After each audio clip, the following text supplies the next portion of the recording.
Alright boys, Deadfall 2015. Especially for this one, we need some extra mods. You always take these little sips. I got a drunk, man. Alright. Deadfall is one of those very, very unique Milsims. It's one of the few ones where actually we all four of us win, besides Nightfall. So it's on the Angry Loner Ranger. Loner Ranch. It's a private field. It's more than 40 hour, kind of hardcore Milsim, actually pretty hardcore compared to the rest. The very, very long history and big meta. Nobody knows exactly who goes where and who joins which team. The rumors we had before the game, who joins that game. Like we actually thought we're gonna oppose like, I don't know, 40, 30 people. And we knew we were only gonna be like 10, 20 people. So we were really afraid that we're gonna approach a huge army. So there's so much uniqueness around Deadfall to begin with. So what makes Deadfall in general, not the specific one, we're gonna talk about that in a few minutes, but what makes Deadfall in general so unique? I actually wanted to jump in on the comment you made on people joining sides. So I used the school game that we had to talk to some of the people that initially said like, oh, I can't come to Deadfall because I have a barbecue there, and we all thought that's bullshit. Yeah. But then that was a bullshit excuse. No, but when we were there, they actually weren't there, so we thought like, oh, maybe they actually had a barbecue. So I talked to them at the school game. I was like, hey guys, like you weren't there, and like we were surprised you weren't there. We thought you were lying to us the entire time. And they're like, oh no, we were actually lying to you guys. We were supposed to be on the other team, but like actual family emergencies came up and they couldn't come. So they were actually all lying. So they were lying, but they didn't show up. Oh god. Yeah. Well, no, because near the end of Deadfall, or somewhere in the midst of it, I got captured and I was talking to the enemy team's commander, and he's like, yeah, we only have like 11 guys, because we were supposed to be 30, but everyone had like legit reasons, like they got sick, they couldn't get a ride, family emergencies, just 30 people down to 10. But that's where you see how strong the meta is. They were actually in a very small numbers compared to us, but we thought the exact opposite is the way. That's how strong the meta was, because. And nobody actually tries to tell, oh, do you go to Deadfall this year? Oh, no, not this year. So that kind of surrounding alone. And then the next big layer of every Deadfall game is that Brian, the host, wishes the weather to be as bad as possible. And by default, I think he kind of sacrificed a goat for rain. But this year, it was exactly the opposite. It was almost beautiful. It was except it was freezing fucking cold. The wind was brutal. The weather was incredibly cold. There was no rain, but I freeze my butt off. Yeah. Deadfall is always famous for the worst weather. Because of Deadfall, the year before, I bought all that rain gear. And guess what happened? No rain. You know what I'm gonna buy for next Deadfall? Very warm clothing. So that's the whole Deadfall thing. I mean, you don't even know where the CP is of the enemy team. You get infiltrated somewhere. It's this whole, you don't actually know even the enemy's objectives, you know nothing. It's this whole, go out and have fun. Do whatever your commander tells you to do, like, okay. So, I think that sums up Deadfall itself. Is there any, you guys run Deadfall a little longer, and especially you, is there anything from the past where you say, this is actually what makes Deadfall so unique? I think what Deadfall is just the fact that the player base is so incredibly vetted. Okay. So I mean, at Deadfall, I think a Deadfall has never ended early, never. I don't think it's ever happened. So yeah, that's the sweet part. That going into Deadfall, you know that the people are all pretty legit, and that the percentage of people that are going to drop out halfway or at some point of the game is incredibly low, and you have that guarantee that the game is going to run, the entire duration of that's supposed to run. And then the big factor of that is that it's not an 18-hour game. It's not a 24-hour game. At that Deadfall, I think for me personally, the count was like 42, 43 hours in game.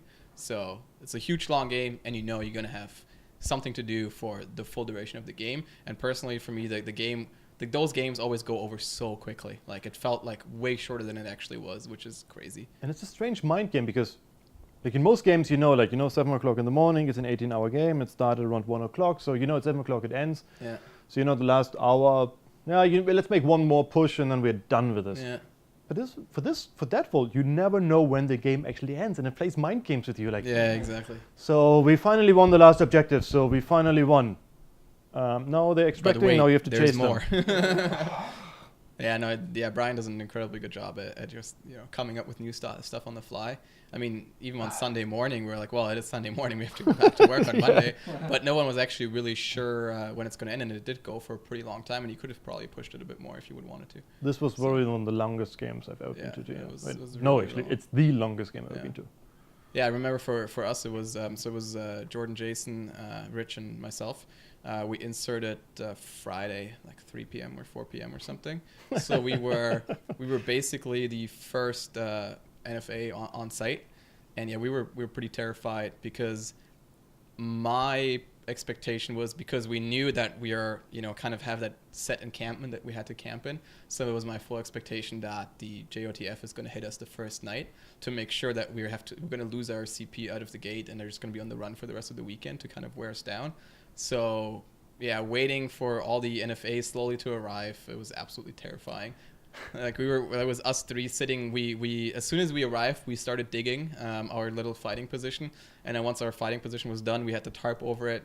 We were just in there clinching onto our guns, and we're just hoping that no one was going to see us. Yeah. So, and the worst part was that I was the only Nod on the field at that point, because the Nods were in the other car, so they arrived later, and then it was pretty bad. I remember like Roger, Delta, and myself. We were in the car, and we are Friday. We left on time, but then Toronto traffic.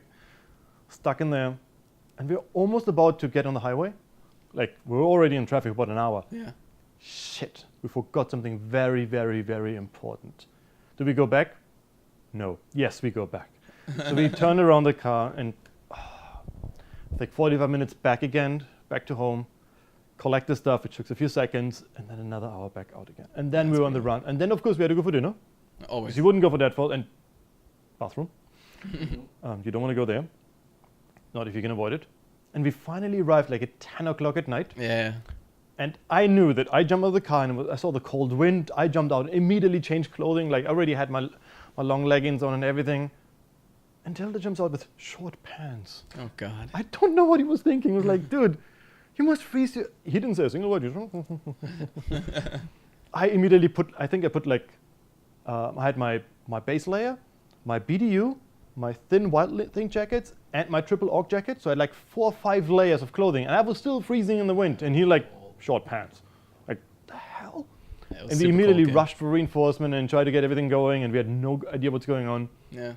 Well, yeah, so I mean, that was the big thing, because as soon as you guys arrived, we finally knew that kind of the people that arrived a bit earlier were pretty much relieved off defensive positions, and we could start push out doing patrols. And we're sending out these huge like 10-man patrols in the full expectation that we're fighting 40 guys at least that are probably already in position just waiting to take out our CP. But then talking to the enemy team after the game was over, there were only 3 guys on the field, and we expected way more. And all the enemy team didn't arrive until Saturday morning. And then we obviously had, I mean, the planning idea was that we're taking the night patrols from Friday to Saturday, and then all Saturday during the day it's quiet time for us. We can go to bed, and then one team was supposed to do the daytime duties, but that team on our side never showed up. So that's why that was one of the reasons why for us it was just stuff to do during the day and during the night, and we just didn't really get any sleep at all. I think I had about half an hour sleep. Yeah, the entire game, maybe 1 or 2 hours of sleep max. So yeah, it was pretty brutal. Wow. Yeah, it was pretty long. So guys, let's talk about Deadfall, the best stories of it. And I'm pretty sure there's more than one, because it's Deadfall in 40 hours, so go ahead. All right, so for me, the absolutely the most scenic moment of Deadfall was so our team was playing a terrorist organization, and we A Canadian one. We a have to. Canadian terrorist organization, correct? Freedom Fighters. Okay. Oh yeah, Freedom sorry. We were Fighters, freedom terrorists, fighters, yeah. but other people consider us as terrorists, which I think was kind of rude. Very confusing. Yeah. Okay, so I think the story went that like a week before the game, our terrorist organization, Freedom Fighters, had captured some sort of chemicals from like some chemical factory. And so during Deadfall, we had the opportunity to use chemical weapons. So, but the thing is, in order to start using the chemical weapons, we had to test them first. And so what happened was I led a recon into a structure that we were supposed to capture in order to have a secure location to test the weapons. And then So we captured the structure, and then I was part of a patrol that was supposed to walk around the outside of the structure in order to keep it safe. And we looked back at the structure, and so we were right beside like some open field, and so I looked back and I saw Vincent, our buddy Vincent, standing in the middle of that field, and I was kind of like, why is he there? And then I see this yellow smoke start rising near him, and and then Vincent started making this gurgling noise like, wah! At that point, I kind of realized what we were fighting for as an organization. Apparently, we were testing chemical weapons on our own guys. But what's the best way to test it? I guess so. I mean, our objective was, I think we had to capture some of the enemy in order to test the chemical weapons on them. We couldn't do that, so we ended up just testing it on our own guys. It worked well though. Yeah, poor Vince. worked well? Yeah. Poor Vince, but he was out. But then Yeah. You have any stories, Jeff? Oh, yeah. I think one of my greatest moments or most memorable moment was probably when we first got there on Friday night. We had a night patrol, 6-7 hours. Everyone basically were knotted up, and we just did a patrol through the entire area. Found nothing, no enemy, no Wait. objectives. the best story of this whole thing was you walking around at night, doing nothing else than walking around at night. That was your memorable moment of that.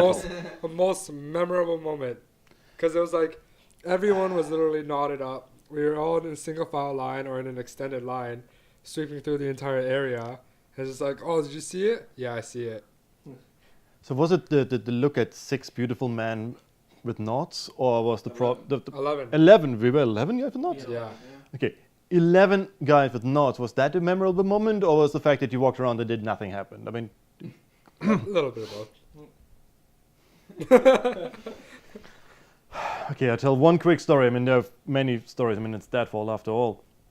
When we did all this experimenting with all the mustard gases, green, white was yellow smoke, and our own guys. At some point, we had to return and we had to start a defense for some other strange thing. We were never told by command what we were doing, like legit freedom fighters. So we started setting up the defense, and then suddenly we're hearing shots. Like, what the fuck is wrong? People like, hit. Like, the fuck? It's in the middle of our own little defense structure. And we suddenly see this ghillie bush running around. Like, the fuck? So apparently what happened, when we went to the structure back again, these guys were right at the structure. We almost stepped on it. Nobody saw them. Yeah. And they start killing people.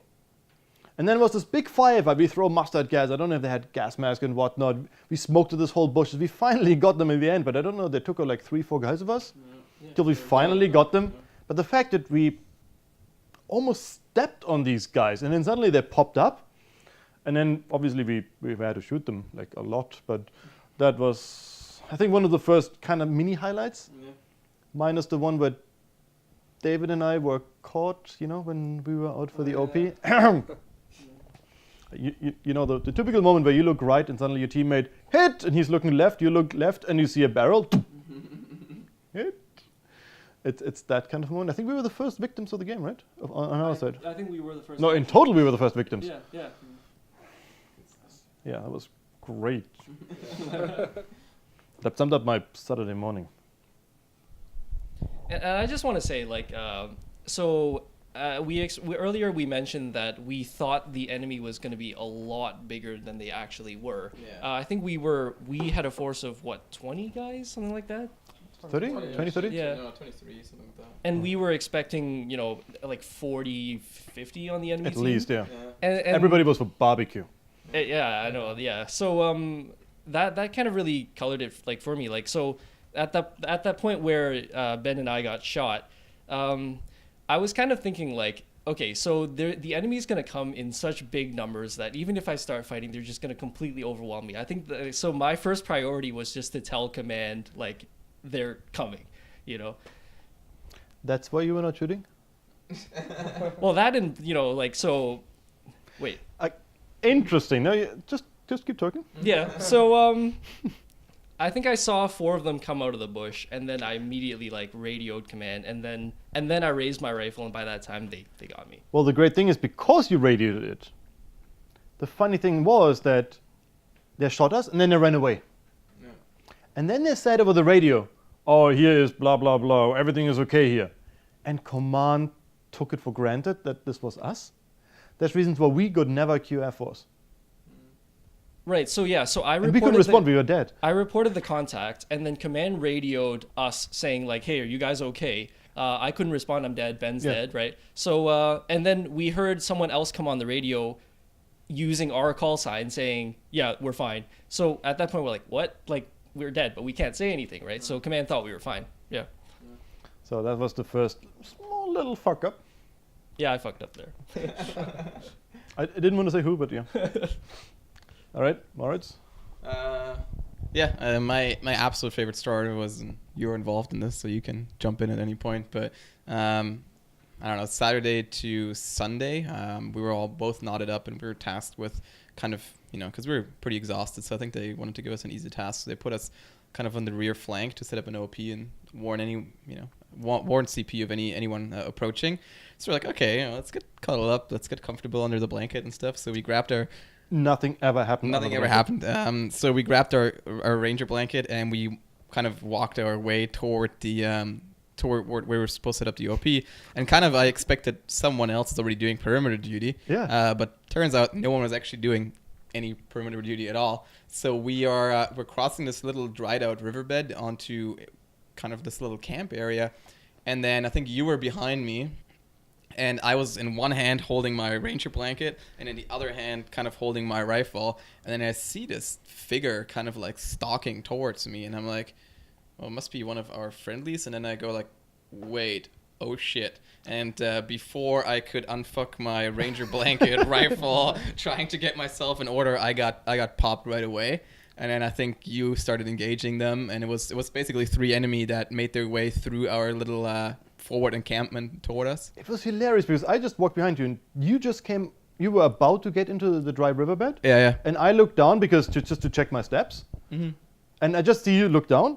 I see your blanket dropping. It's like, this is such a peanut moment where like the Snuggie blanket falls down to the ground. Like, no, Snuggie blanket in evil dirt, no. Yeah. And the reason I dropped it was because I was terrified. Enemies, take gun. And I saw that everybody, like, I think there were 1 or 2 lasers on you. Yeah. And I immediately start putting my laser on these guys and start lighting them up. Yeah. So I got those 2-3 guys. I don't know, apparently I hit 2-3 guys before I was lit up. Yeah. But then I dropped relatively quickly. Yeah. Then I only hear Roger like going crazy behind me. Yeah. And then like half a minute later, David shows up, like as our medic as usual, dragging me back to Talon so we can actually get back revived basically. Yeah. And then we joined back in the fight and started pushing back. But that was pretty awesome. Yeah. I still dream of the Snuggie blanket in slow motion falling down the door. And like, no. Yeah, and I remember after I got shot, David, you also came and rescued me.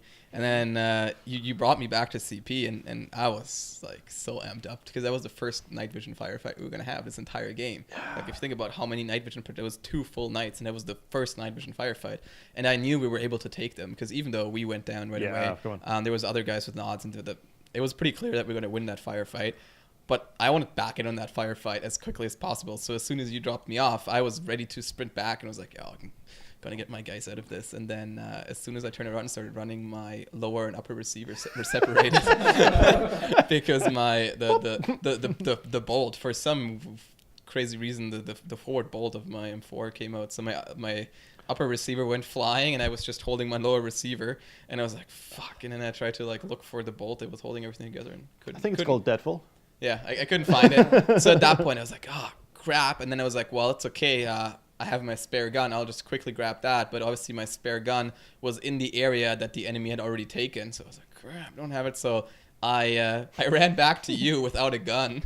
And I think you were kind of waiting for someone to show up so you can push across the dry riverbed. And then we were waiting for like, okay, we're holding the position here. Yeah. Let's wait for a little reinforcement because we number advantage. Exactly. And then when I got to you, I think you actually like, kind of turned around to me and was like, oh yeah, let's go. And I was like, I don't have a gun. And you just go like, what the why? In the middle of this game, the second night, we were all sleep deprivated. We slept like 1-2 hours.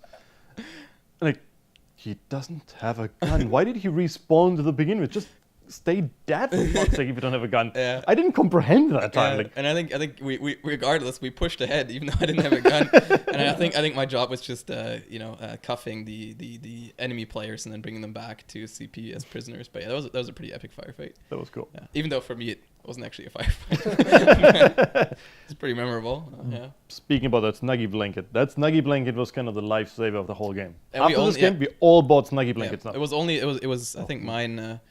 My Snuggie blanket went around quite a bit. I think everyone had their snuggle time with my blanket. Yeah, we all at some point I think we had to share it with 3 men Yeah, under yeah. one It was- blanket. it was but you, nothing me, happened. Yeah, it was you, me, and Roger under one blanket, and then we were caught. I mean, someone just A walked by. command came by. We looked in the wrong direction, Yeah, so yeah. we turned around our bench and Yeah, yeah. snuggled in the right direction and fell Yeah. asleep. Yeah, that was our way of So yeah, interpretation. one tip for everyone: make sure you have a Ranger blanket. They're gold. Without I Ranger actually blanket, need to pick mine up. Yeah, I'm planning to. you Yeah. don't have. Get a Ranger whoopee? blanket. They're awesome. Not yet, Yeah, not yet. Fantastic. yeah, You have one, right? yeah, yeah. Okay, so just to make Yeah, sure. they're awesome. But yeah, so that was a pretty good firefight, and I think the other, well, it wasn't really that good of a firefight, but I remember it was during the day. We took contact in that little forest just off on the side of the CP, and the grandiose idea was that we have 2 forces entering the forest from either side, and we're going to trap the enemy in the middle.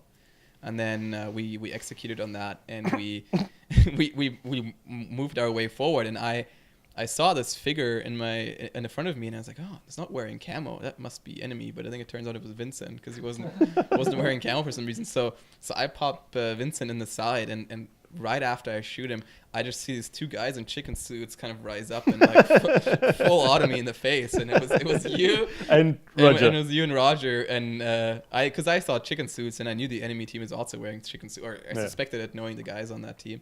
And then but it turns out it was you guys who full out at me in the face, so that was And good then stuff. at that exact moment, I see somebody else pointing a gun at me because at that moment we didn't know it was you. We just Yeah, thought yeah, yeah. we hit an enemy in the bushes. Cool. I see. Look to the right. See another guy there. Fuck. He points a gun at me. Boom, brrr. And I think, and unfortunately, sorry, actually, I hit him in the face. Yeah. He was like, "Why do you hit me in the face?" Well, don't put a gun at me. I'm friendly too. Again, sorry, but don't put a gun at me. Sorry, man. And then and his buddies, as a revenge, kind of hit me. But And I think at the end of this firefight, there was no enemy, or they got away. No, or they were all something. gone. There were none, right? Yeah. So And- it was just we just killed each other. that stupid. Was there any enemy involved, or was it just you guys shooting? I don't know. I don't know if anyone actually had visual confirmations and they got away, or I don't know if it was just complete bogus, and I don't even know. I think that event was the reasons why we still have to do now so many drills about team identification. Yeah, exactly. Yeah, I think it was one of the big problems. Yeah. Yeah, I got some other stories, but if you guys want to go.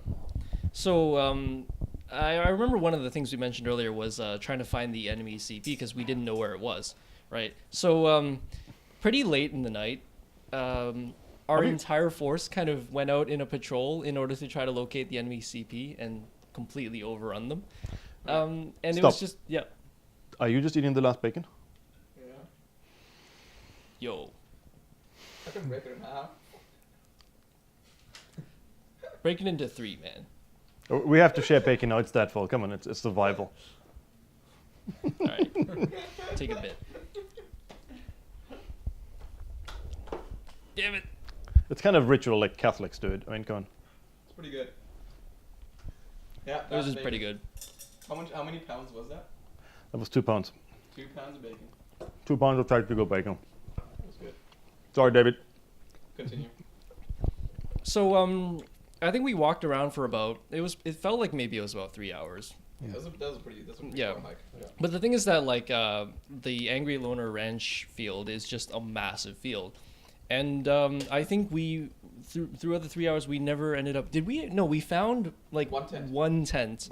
But and I remember thinking like, okay, so there's 1 tent. There's probably the rest of the CP around here. So we looked around and we just never ended up finding it. Yeah. But But what was just so memorable at that was just seeing so many people with night vision just all going out in a patrol. It was pretty epic. Near the Sunday morning, when everyone else disappeared to go and leave the CP because we got ambushed, I was sitting inside with Brian, the owner, drinking some tea.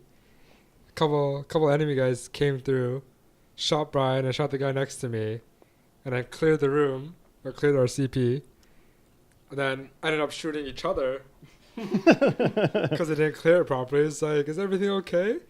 And the guy's like, yeah, everything's okay. He turns around and gets shot by his buddy across the hall. I luckily didn't get shot, so I grabbed the pistol beside me and pointed at him. And I'm like, I didn't get hit. Do you want to call it? He's like, really? Really? You gonna be like that? I'm like, fine. Well, yeah, That's pretty funny. yeah, had some tea, walked back all the way to his CP. Oh, it was great. It's fantastic. The look on his face when he shot his buddy. It's always the best ones. And it wasn't really a building, it was basically 2 trailers. And they still managed to get friendly fire in there. I mean, Yeah. that's quite legit. Well, if you want to talk about friendly fire, so our team got pushed out of our 2 trailers, and then at some point we decided to retake it. I think that's kind of how it went. Anyway, so we went into the trailers. We entered all tactical, me, Nick, and Roger, I think we all went in. And so we saw some people in there. We started a firefight with them. I think he killed all 3 of us. And then it turned out that the people inside the trailer were actually our team. So we kind of had our own friendly fire incident inside the trailer. So Thanks for telling that now. oh, you didn't know about this? No, I had no idea. The first Yeah. time I'm hearing about that, so. And the people, so it wasn't just the 3 of us entering the trailer. It was like the 3 of us entering the trailer and then maybe 10 other guys outside the trailer kind of just standing around for moral support. So the 3 of us that That's were... how it does, apparently. Yeah, the three of us inside the trailer were all dead, and we were just yelling to the people outside, like, hey, it was actually our teammates, the trailer is secure. They're like, really? And we stood back and forth for about 5 minutes, just going, yeah, no, it's really okay. Are you sure? Yeah, it's really okay. It might be a trap. Shoot them anyhow. No, guys. Oh, God.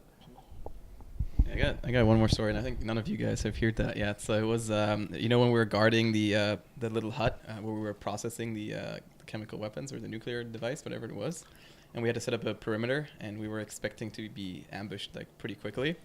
And after I did my processing phase, I was moved by Talon to one corner of the area that we're guarding, and I was just sitting there, and it was just scanning for enemies to come, and it was so bitter cold, and the coldness was just creeping up through my pants, and I wasn't wearing long johns yet, so I was like, oh shit, it's pretty cold. And then Talon walked by and he's like, yeah, we're listening to the radio, it's gonna be another 5-10 minutes and we're gonna take contact. And then he leaves and I'm like, oh, okay, gonna get ready here. I was like, man, it's so cold. And I was like, screw it, I'm putting on long johns.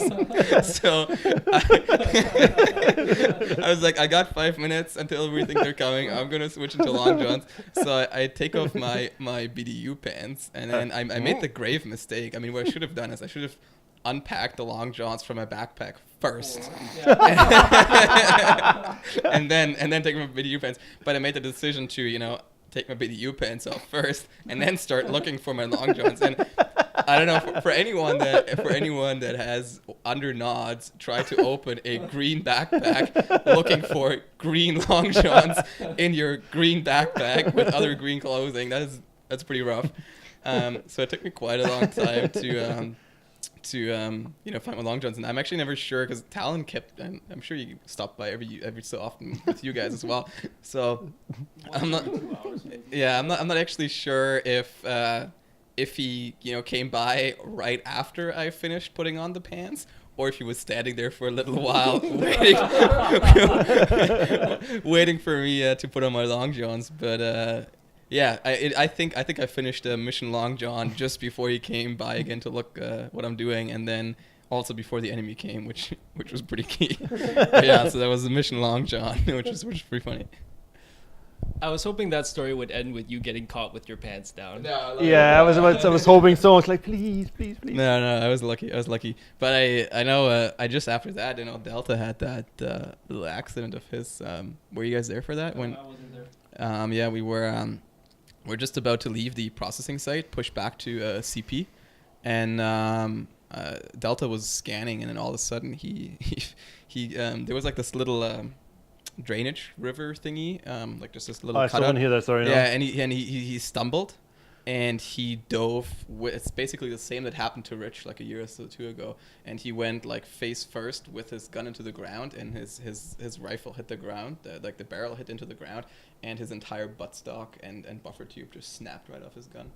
Did you guys not know that? No, I Yeah. now remember that he broke his gun. Yeah, so he was standing there holding his gun, but the buttstock and the buffer tube was just hanging off. It was just held together by the wires with battery. Yeah, so that's exactly the same that happened to Rich like 2 years ago. So Yeah, that hurts. so yeah, that was yeah.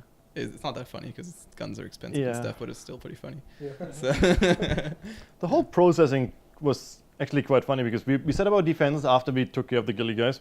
yeah. And then started to become night.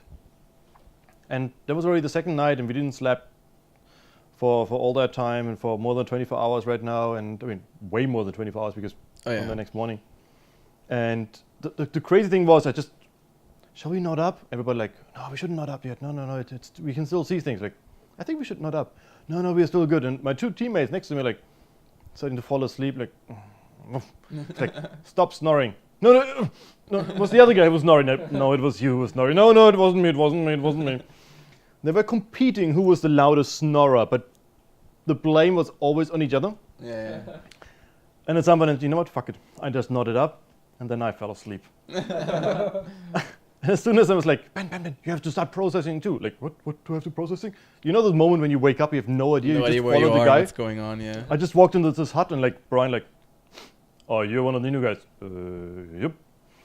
You have to process now. Okay, what do I have to do? Do this and this. Okay. So I start doing it. He's like, dude, slow down. I was like, no, I can't slow down. It's German. I mean, seriously, it's German and I am German. Yeah. I can't slow down. He was like, no, you have to slow down because I'm pretty sure he knew that the enemy was about to come, so he wanted Yeah, the he enemy wanted- to he was come he was during the delaying. processing. Yeah. So I just quickly tucked it down, like, and then put it back carefully in the bin. Yeah. And then went out and talked to Tyler, hey, if you need me to process again, I'm perfectly fine. I'm German. I can take it. I'm a master processor. So I went out again. A few minutes later, a couple of other guys went in. Ben, we need more people to process. I want to process. And I think I was one of the few guys who processed, except Brian. Brian processed a lot. Oh yeah, Brian. I think Brian did some serious processing. Yeah, he did quite But, some. but on the note, I think after you, I think Jordan Jason went. And then I think after that I went, and I remember on the topic of slowing down, because just before I was about to go in for processing, actually, Brian was like, "Oh, let's wait a minute," and then they made me sit outside the hut for like 5-10 minutes before I was even allowed to go in to process. And then I went into process, and I started drinking, and Brian was also like, "Oh, like slow it down."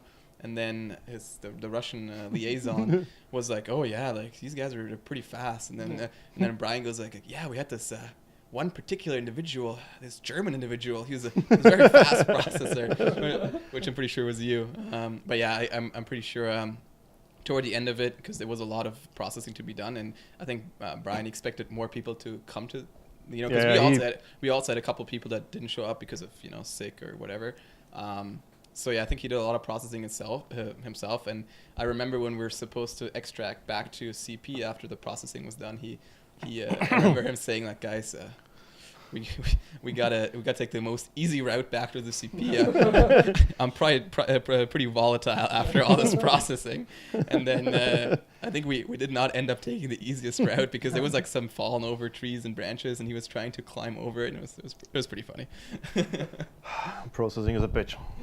And I just want to say, like, I don't normally process toxic waste in my spare time. I don't normally do it. So, but the thing is, by this point in the game, it was about 24 hours in for me. It was probably about like 30 hours for you. Yeah. And I had probably drank about maybe half a liter of water, ate probably about 200 calories worth of food. So I was pretty thirsty and hungry. So I have to say, like, processing was just the best toxic waste I've ever had. I just like, it was so good. Honestly, I think I trained for that moment. My entire life was... That's what you were born for. Yes, I was born to process. Yeah. So... How was processing for you? Oh, I wasn't even at the processing, because that's when you guys were all processing, and then I was already captured and I had both my kill cards. And then that's when the two guys came in and tried to shoot us and shot each other. Yeah. So why were you actually... So you got captured when you were shot in the trailer, right? So what was happening was that when we got bumped out of our CP, I was the first line of fire. I was actually getting coffee to Vincent.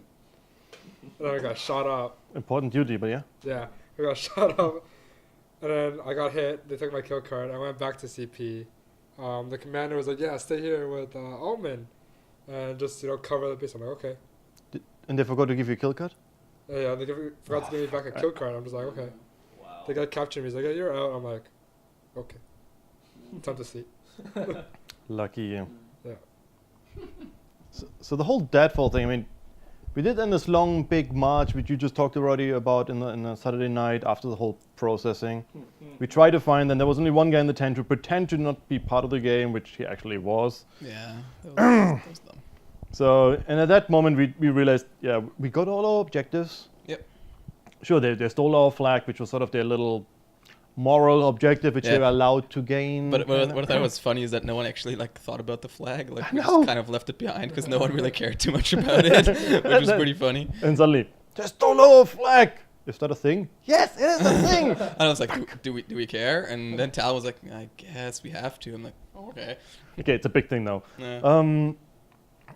But then we have the big push, and then we came back, and then there was the whole Snuggie blanket incident, Yeah. and then we captured most of them, including their command. Yeah, we captured command, yeah. And then there was this big push, and what time was that? Like 2 o'clock at night, Saturday night, and we slept I don't know. About 3 hours? Yeah, we slept for about 3 hours. No, I less think than you 3 guys hours. getting nights confused because I think that was Friday to Saturday because No. I remember after Snuggie Blanket incident, we captured their commander. Yeah. And then morale was pretty low. And then didn't Brian take them to the side and basically told them to get back and extract?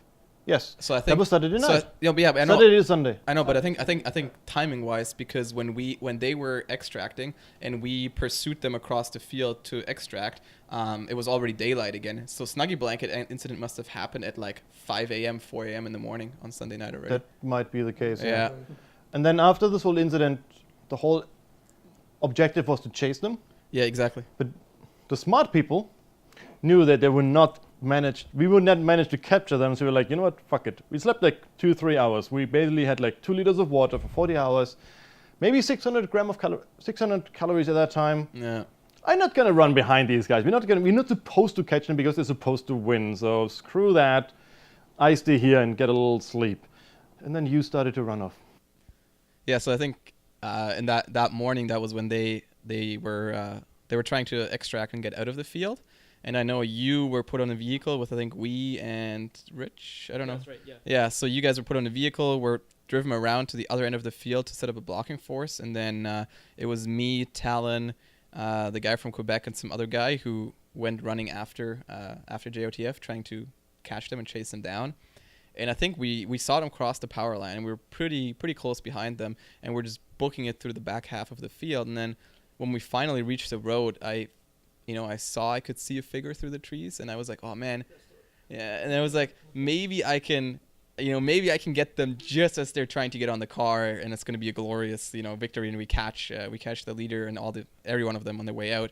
But so I was getting in that kind of comfortable shooting position, and I was just about to go, light that guy up. And then the guy turns around, and I was struggling to fight through that thick brush, and the guy goes like, "You okay in there?"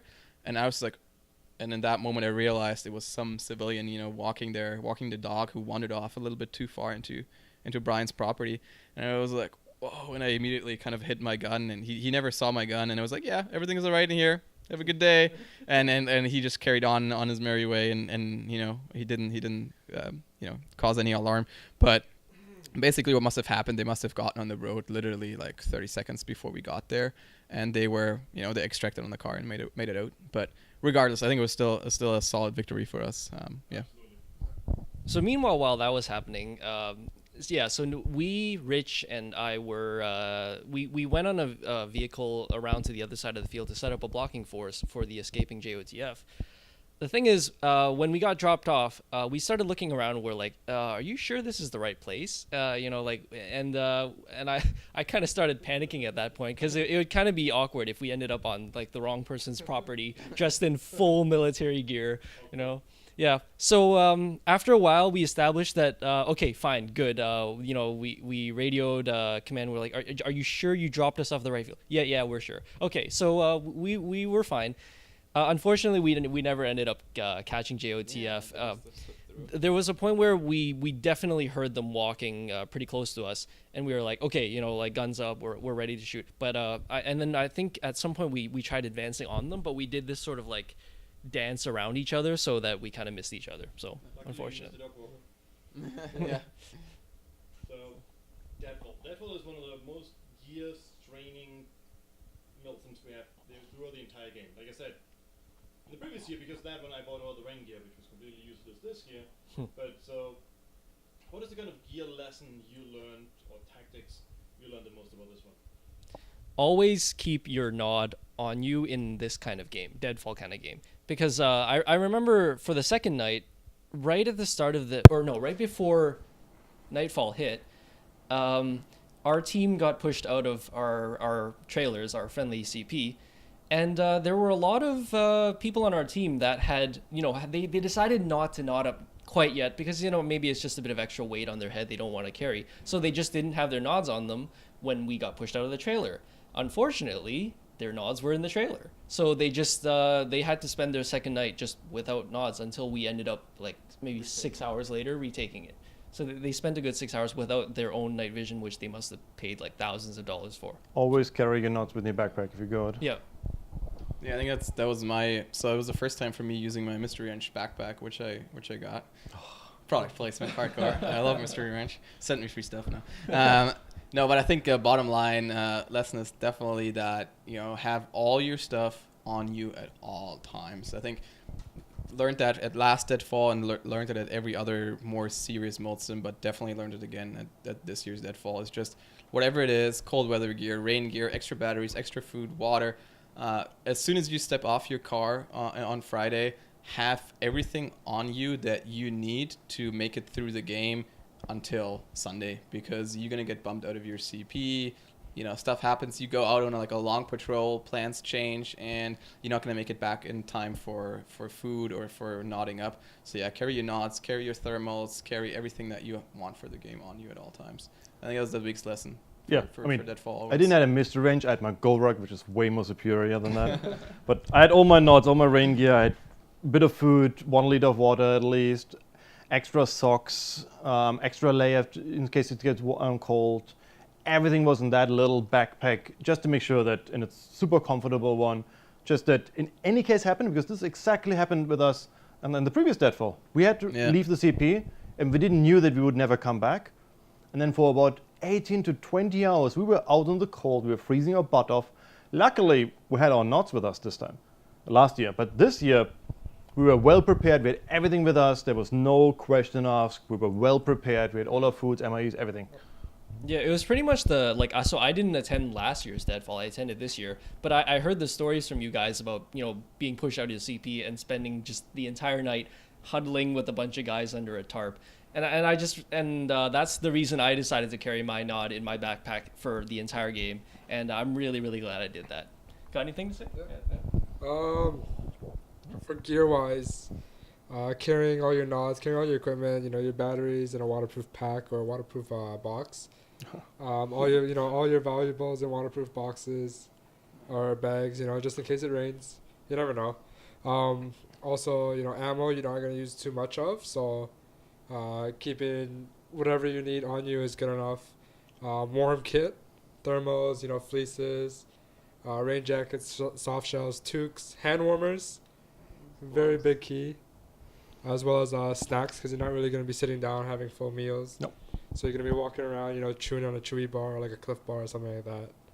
I mean, the one big lesson I also learned is, again, because in Athel and Penguin, it works so great to wear base layer, Under Armour, which is heat gear, which is great if you move around a lot. Yeah. But as soon as I stopped, I started freezing in it, because it's meant to make you rather cold, because it's heat gear for the heat. So I was so cold, I couldn't sleep because I was too cold. Wow. So that was my big lesson learned. Wear a proper, for winter or autumn designed base layer. Yeah. That was my big lesson learned. Ranger blankets, again.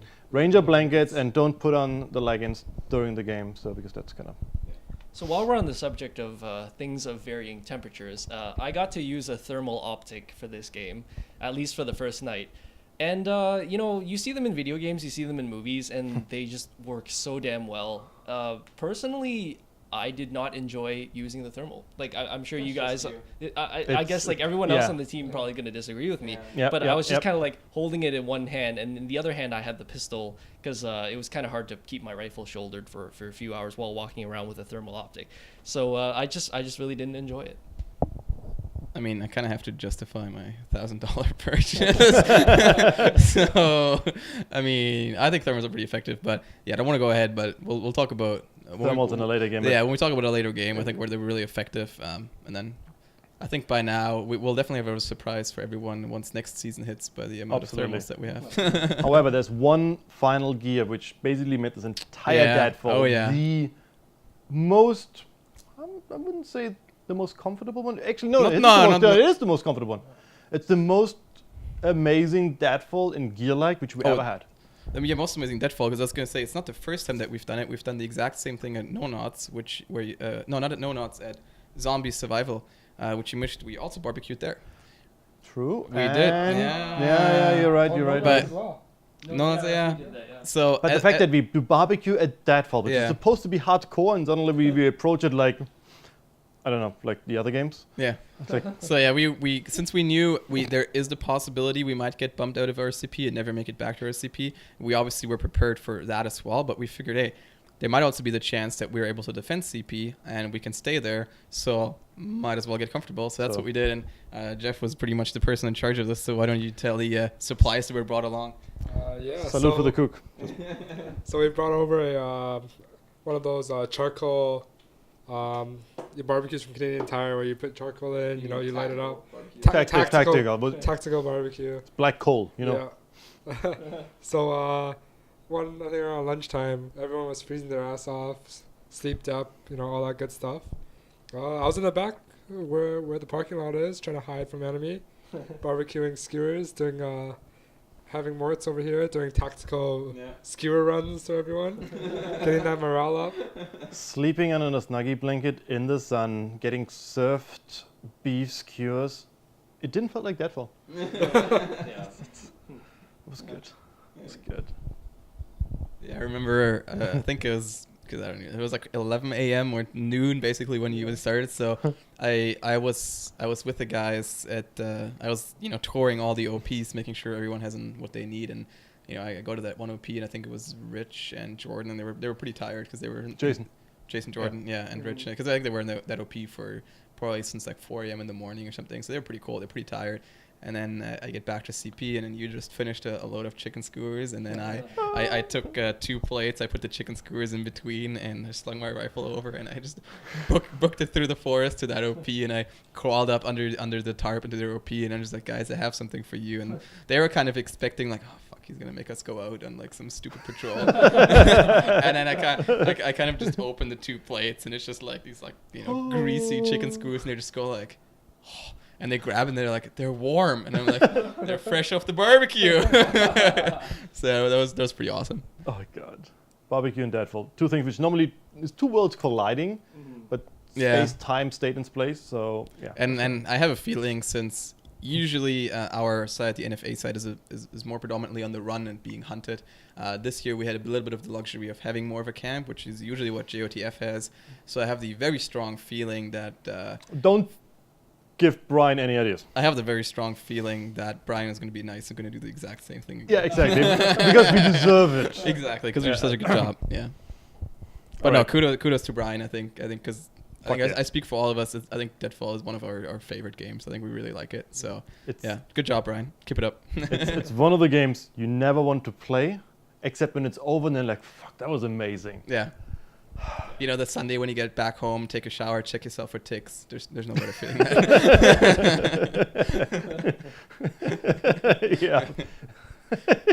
That's one of the reasons I play Airsoft. It's just for the amazing food that you have. Like, I mean, we finished the bacon already. The barbecue tactical stuff, bacon. right? Yeah, the tactical bacon. Ben's tactical bacon is amazing. The barbecue was also like, I mean, is some of the best food I've ever had.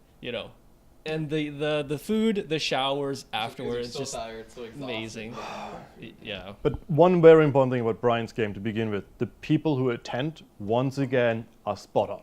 Yeah, spot on. They're pretty much one of the best guys in Ontario. There's no quarrel, there's no issue. Even if you fuck up and one of us fucks up, even including myself, yes, I shot somebody in the face, fuck it. Yeah. There was no big beef about it. It was cleared out. It was all sorted out. We're all good guys. There was no... That's why these games are so amazing.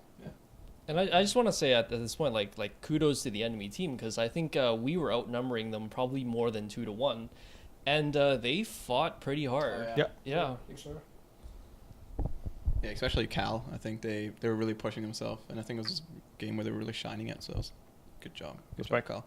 Yeah, and I think the other funny thing I was gonna say about the numbers, because that was my big fuck up, because I was supposed to be goddamn that. So I was supposed to be I was leading our group of 11 guys to Deadfall, and I was there really early, and I stayed pretty late, so I was super sleep deprived by very, very quickly. Basically, actually out of the gate, because I had to go super early to work on Friday morning, so basically arriving at Deadfall, I was already sleep deprived.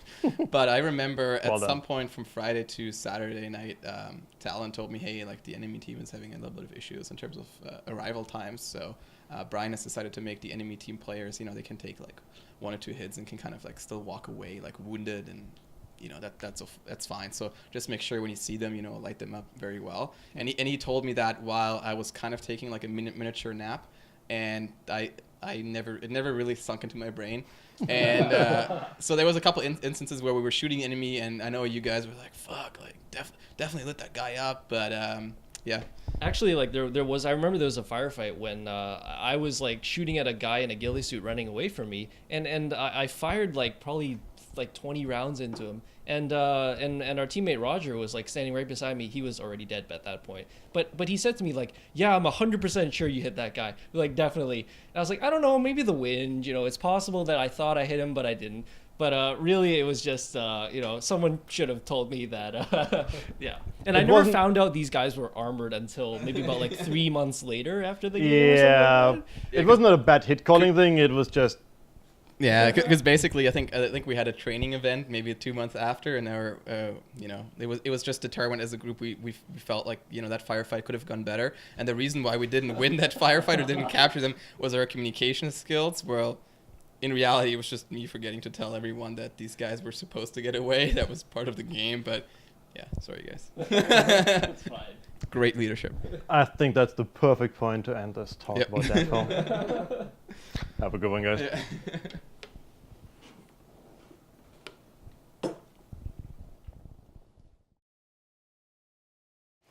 So the last, I don't want to say Milsim, but kind of Milsim-like game was the whole school Mini Milsim 2015. Hosted by LT, because getting school games is his specialty. He is the kind of legit owner in Ontario about school games. Yeah. So this one in particular, we actually played in a Catholic elementary school. Oh, fantastic. The whole Catholic thing made it even more Yeah. relieving It's like very and creepy. religious quotes on the wall and everything. It was pretty interesting. Interesting? Okay, good.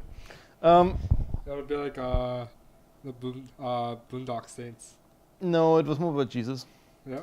It was less about angels. So we had 2 fast rounds about objective-based stuff, and then we switched and yada yada. I mean, everybody knows from the videos by now. It wasn't a real Milsim. It was like a mini Milsim. Yeah, Not even a mini Milsim is Milsim. actually kind of stretched. wrong It just word, gets yeah. the good YouTube searches. So the tricky thing was to get all the stuff working in a tight space. So one of the reasons why the whole thing was relatively successful, I mean, we're talking about the video right now, and the game, Yeah. was because you went nuts on the roleplay part. Yeah, I love role playing. So just remind all of us about all the creepy stuff you managed to pull off. I mean, You gotta roll in the footage here. I mean, Basically, trust me on that one. What happened is, I think the idea was that I was pretending I am the janitor of the school. That was my you had a role. broomstick. I had a broomstick. I was cleaning the floors, and then so what I did is, for the first game, I was more focused on entertaining the Americans, and then for the second game, I was more focused on entertaining the Russians.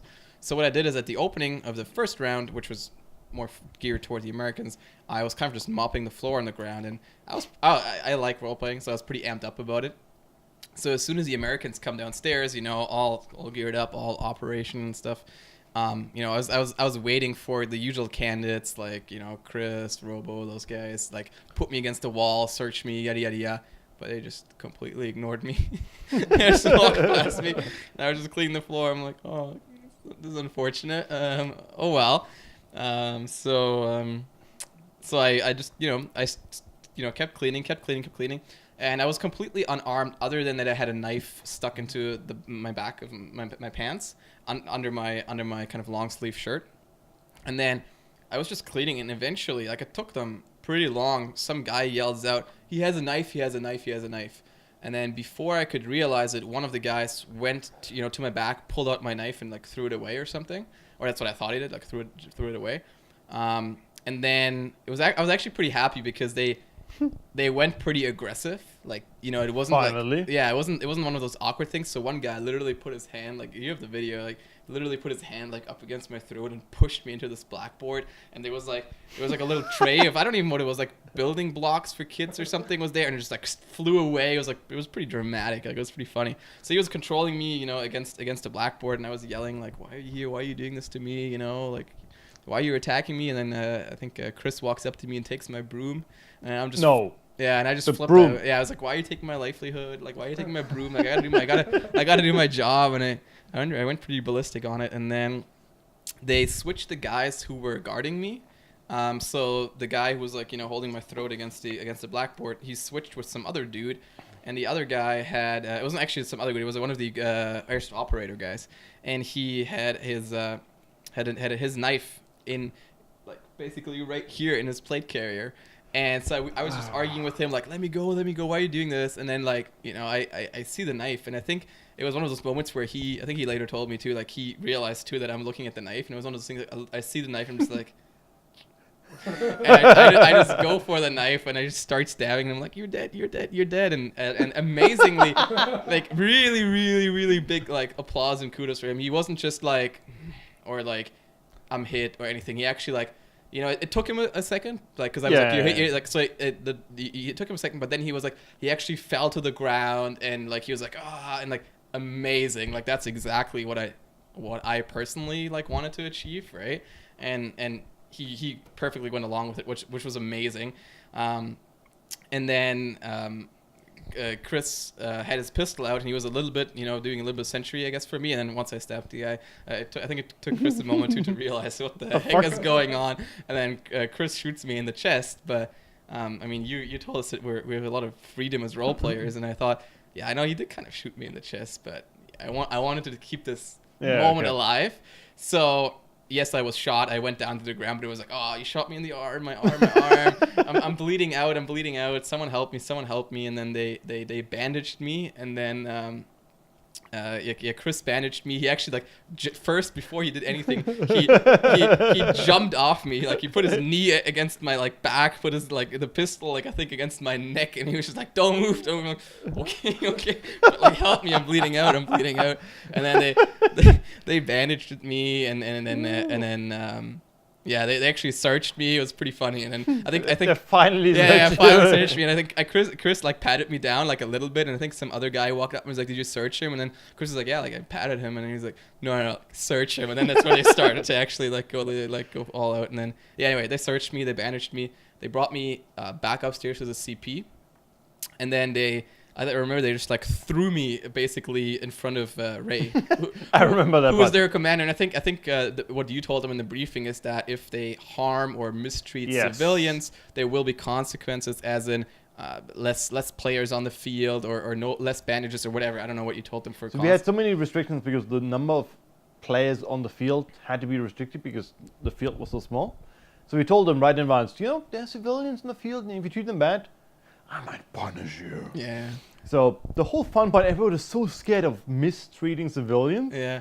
They're like, oh my god, we actually shot a legit civilian because not one of those fake dressed up civilians. Yeah. It So Yeah, so good to I- watch. I- Like, oh, did we shot you? How can we help you? It's like, I remember that Chris kind of like carried me into the room and then threw me on the ground in front of Ray. And I remember the first thing he said is like, "It's not what it looks like," and everyone's just like, And I think Chris took off to like keep fighting again downstairs, and then Ray did the interview with me, and like Ray didn't really know what's going on, and I was just like, yeah, they took my knife, and then Ray, butter Ray, knife. yeah, but like Ray's amazing with it too. He kind of like went into the role playing thing. He was like, yeah, like you got to understand them guys, they're on edge. It's a war zone. They saw the knife, they control it, and I went along and I was like, yeah, I think you have the footage too. So I went along and I was like, yeah, they took my butter knife, and then I was like, my butter knife about this long, and then he was like, oh, this long, your butter knife. I'm like, yeah, and I was like, a K-bar, and he was like, a K-bar, eh? No, you mean you just gotta reach the butter across the table and you're just too lazy to get up, right? That's my butter. I need a big knife for that. Yeah, so Ray did his interrogation, which was, I don't know, if you have the video, you should probably roll it, and it was pretty jokes. Oh, yeah? Well, I was mopping floor. Butter knife. Your butter knife? No. I was mopping floor with a broom. Okay. I had butter knife in my pocket for bread for lunch. Butter, bread, lunch. You eat lunch? No, I don't. Why? Because you're in the army. You don't eat food? Oh, that's why you're so skinny. That's why I'm so skinny. Yeah. Just tall, Yeah, skinny. just straight up. Anyway, I want my knife, butter knife, lunch. Well, here's what you have to understand. A knife can be construed as a weapon, right? Especially No, when it's K-bar. It's no weapon. It's only K-bar. Right. Okay, here in my culture, we always use K-bar for lunch. Right. Yeah. But in our culture, we don't. Yeah. So- But you come to me. I don't come to you. Right. When in Rome, you do as the Romans do. Yeah, but when you have a gun pointed at you, Well, no, the gun was pointed at me after I stabbed it. well, then I'm gonna have to talk to my guys. Yeah. It should have been pointed at you first. I didn't know. Yeah. You gotta, Right. yeah. So in the future, Yeah. as long as you approach my guys respectfully, Yeah. and you don't have the knife in your hand, Yeah. you present I didn't yourself have it, peacefully. it was in my pocket. Right. But present yourself peacefully. Yeah. Don't give my guys an issue. Yeah. And then we won't have an issue with you guys. Yeah. And everybody can go on their own way. So what about my knife? I'll look into it for you. And then they bandaged me up, they let me go. And it was funny because then I went looking for my knife, because the deal I made with Ray is like, you guys get me my knife back because you stole it from me. And then I actually made it obviously my personal kind of mini objective, walking around asking Americans for my knife. And one of the Americans had it in his dump pouch and he gave it back to me. And then so I walked back to the CP and I expected that someone at the door is going to stop me and search me. But I just walked right into the CP and I would go up to Ray and I'm like, look, Ray, I found my knife. And Ray was kind of just like, I feel like I saw that twitching toward like the pistol for a second. Like he's like not sure what he's going to do. So yeah, that was one of the awesome little role-playing actions that we had going. It was a lot of fun. Did you end up stabbing him? No, I didn't stab Ray. No. Okay. Yeah. How many times did you stop Robbo, Campbell, and Chris?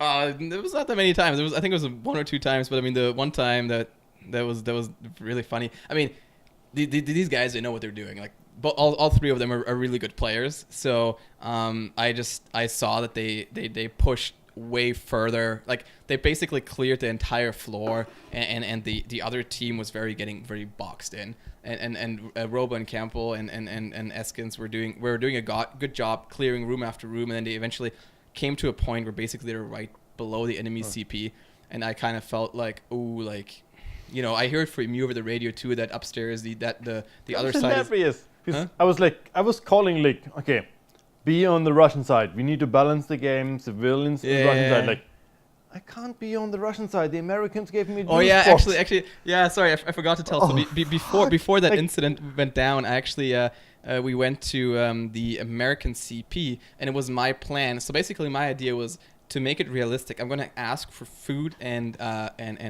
drink or something, but I actually. My thing was they would have to give me physical, actual food. They can't like give me pretend food, right? And I figured that's not going to happen, and I can be upset about it and kill some of them, right? And I was at that time actually I had a shotgun and I had a concealed pistol and a concealed knife, so I was packing some heat.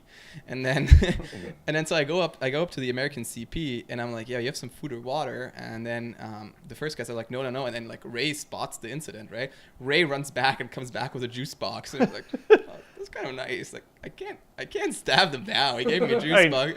Come on, you know how much Jason Jordan would be happy about a juice box. Exactly, yeah. So I got my juice box and I felt really bad. So I stored my juice box. I went back downstairs and then I I tried it a couple more times and it just never worked. People were just way too nice. Oh, God. So I'm like, okay, I got to step it up a notch. And then, as I said, like those 3 guys who did an amazing job, cleared rooms, and then were really close to the enemy CP. And if they would have basically attacked the enemy CP. So I was like, okay, let's pull a plug on this. And again, what I did is I walk into the room that they are in with my shotgun at the low ready, and I'm like, leave, like go back to your CP, go back where you came from, leave, kind of trying to escalate the situation. And Chris controlled one door, Campbell controlled the other door, and then Robo was the one, I guess, kind of like trying to deal with me. And Robo kind of took control of my shotgun, so he used one hand to keep my shotgun down. And then I was still like complaining, and then Chris got up behind me, and I think he grabbed me around me and pulled me, and he tried to pull me to the ground. So again, kudos to them. Amazing that he was using actual force, which was really cool. But in that struggle that we two had, I think Robo took away my shotgun, but I got a hold of my knife. So I pulled out my knife and I stabbed Eskins, and again, kudos to him. He role played, falling to the ground, getting stabbed, and then I lunged over and I stabbed Robo, and again, he played, actual hurt and went to the ground, and then I turned around to Campbell, who was guarding the door, and I stab him in the back, and I literally stab him in the back, and all he does is yeah, it's okay, because he thought I was just an annoying civilian, poking him with my finger, trying to distract him, because he was actually having a firefight with someone at that point.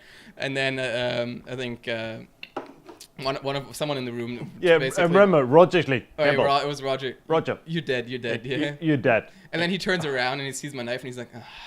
I mean, luckily they were cool about it, because they were doing such an amazing job, and I think we kind of obviously killed their momentum at that point, but it was necessary because they did such a good job and got so far. Actually, it was relatively important because at that time I was in the Russian CP. Yeah. And the whole game was. They won the first 2 objectives so quick and so fast. Yeah. But then because we opened up the upper floor, the Americans managed to control the exit of the CP, the Russian CP. Right. So nobody could really go out and in and out. Everything was controlled. Everything was almost more like a stalemate. And that was the moment where okay, that was the point where it's called okay, be pro-Russian. They're like, the American just gave me a juice box. I know how you feel. Just kill the Americans. I know it's one of those things. Just do it. And I remember, so obviously after I stabbed those 3, I think I went back to another group of Americans, but I didn't know those guys personally. But I also stabbed one of them, and then I could already see the Russians come down the staircase and and they took back the ground floor. So I think it really balanced again and helped. But it was just funny because obviously this group of Americans that I stabbed, they went back to Ray and obviously told him about the incident, and then Ray obviously felt a little bit hurt on the inside because he gave me the juice box. And so what I did is after the game was over, I saw Ray was gearing down, so I walk up to him, and he was with Chris and so on. They were all in a corner, and I just sat on a chair next to him, and he got comfortable, and just got the juice box out and started drinking it right next to Ray. Oh no. Yeah. No, you did not. I did. And Ray just looks at me I was like, thanks for the juice, Ray. And you just still killed my guys. And I was like, yep, had to do it. Oh god. Okay, that moment, I take full responsibility for. Ray did everything right. Yeah, no, Ray did an amazing job. It was my order which made him kill these guys. So it was a pure balancing. It was a pure balancing thing, call, but. No, I think everyone took it pretty well. From talking to them after, they were pretty cool with it. But yeah, it was amazing. Yeah, it was a lot of fun. It was a great game. The after action report was full of positive feedback. So it absolutely worked great, and I can't thank LT more than actually to give it the opportunity to get these kind of games working, because it's one of those rare opportunities, especially in the winter season, where you don't have all that forest and big fields and PRC and whatnot. Especially since the schools are so diverse. You got stairways, you got multiple rooms, you got big open areas, a lot of corners. Yeah.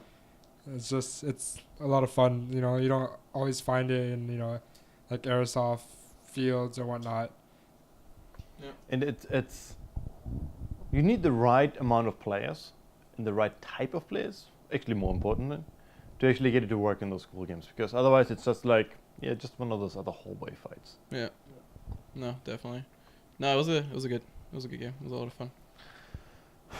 Before we end this whole thing, I just would like to mention one thing. All those about 10 cans of beers are mine. These are about 4 to 3 cans of other beer cans are from the other 2 to 3 people who used to sit on that couch. So One of whom we actually not sure where he went. One beer might have been too much. he wanted to get us a beer, but he just chicken fucking off. So I think that alone sums up the Milsim season 2015. And a big thank you to Roger, who was hiding behind the camera this entire time. Yeah, he likes doing that. We know him over the radio, we know him in the game footage, but he really likes to hate. Yeah, maybe that's a point we should mention because we get a lot of comments on it. But if you watch videos and someone says Roger, that means Roger, just to clarify. And if you're really a smart guy over the radio, you don't say Roger over the radio, except you mean actually the person. Yeah. Except you're one of those less privileged people and don't know the word copy. We'll do it anyways, just to smite people. All right, that's a wrap. We dehydrated. That's mine. Cheers.